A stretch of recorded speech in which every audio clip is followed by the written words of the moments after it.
Now, from the Columbia Basin, your local news source, this is iFIBER One News, presented in high definition. The #1 source for real-time local news, local sports headlines, and our very own Weather Center forecast covering the entire Columbia Basin. With your iFIBER One News team, reporting news in real time as it's happening.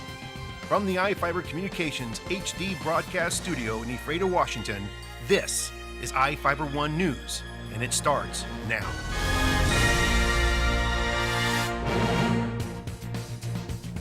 Welcome to iFIBER One News. I'm Alan Troop, reporting news from around the Columbia Basin for Tuesday, August 27th.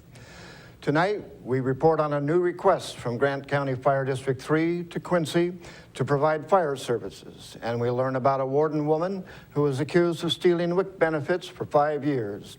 In sports, we catch up on the Seahawks and the Mariners. Our spotlight story tonight is about people gathering at the Grant County Fairgrounds to compete on horseback. And we have the latest weather forecast for the Columbia Basin from the iFIBER One Weather Center. Our top story tonight: Grant County Fire District 3 is asking Quincy to follow a consultant's formula to determine the price of fire services.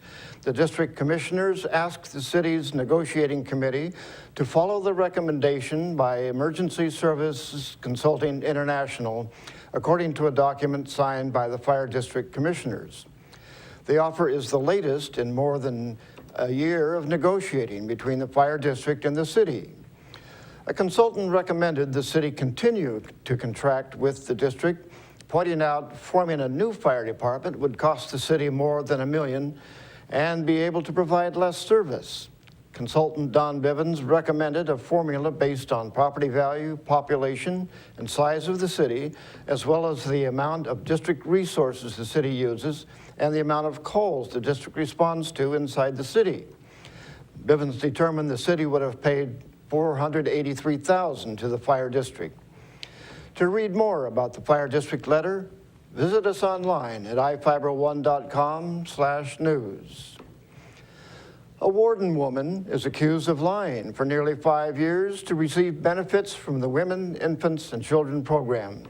Prosecutors charged 26-year-old Veronica Talbot with theft in the first degree and theft in the second degree in Grant County Superior Court. The State Department of Health began investigating Talbot after receiving an anonymous complaint that she had been married for years and her husband works in a federal prison. The department allegedly found Talbot began lying about her husband's income for 3 months before the birth of their first child in May 2007. She reportedly continued to lie as they moved from Spokane to Warden. The department reported the Talbots were ineligible for benefits. At some points, they allegedly made nearly twice the eligible level. The department alleges they received $6,800 in the period between 2007 and 2012. A meeting is set with mayors and city representatives from across Grant County, but the public is not welcome. Soap Lake Mayor Raymond Gravel and the City of Soap Lake will host the annual Association of Grant County Cities and Towns meeting on Thursday at Don's Restaurant. It is closed to the public. They will discuss marijuana legalization in Washington State and what the new law means to municipalities. A discussion about the Public Works Trust Fund is also on the agenda. Gravel said a representative of the Association of Washington Cities would address the gathering. He said at least 25 representatives from cities and towns around Grant County are expected to attend. 3 children and an adult were injured in a 4-vehicle collision on State Route 17 Monday morning.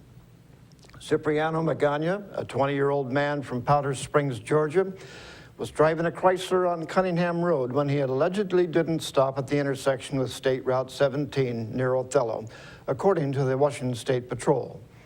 Magana's Chrysler was hit by 30-year-old Aaron Whitney's 2003 Chevy pickup. The collision sent the pickup into the oncoming lane where it hit a 1999 GMC pickup driven by 29-year-old Carlos Borba of Kennewick and a 2006 Toyota Tacoma pickup driven by 63-year-old Glenn Buse of Othello. The 3 children riding in Borba's pickup, a 5-year-old girl, a 6-year-old boy, and a 6-year-old girl, and 28-year-old Samuel Salinas were taken to Othello Community Hospital with injuries.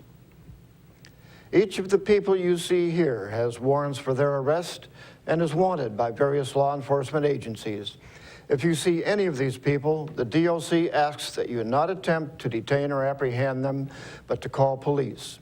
You can also call the Department of Corrections at 509-764-6180 during the day, or 509-762-1160 after 5 p.m.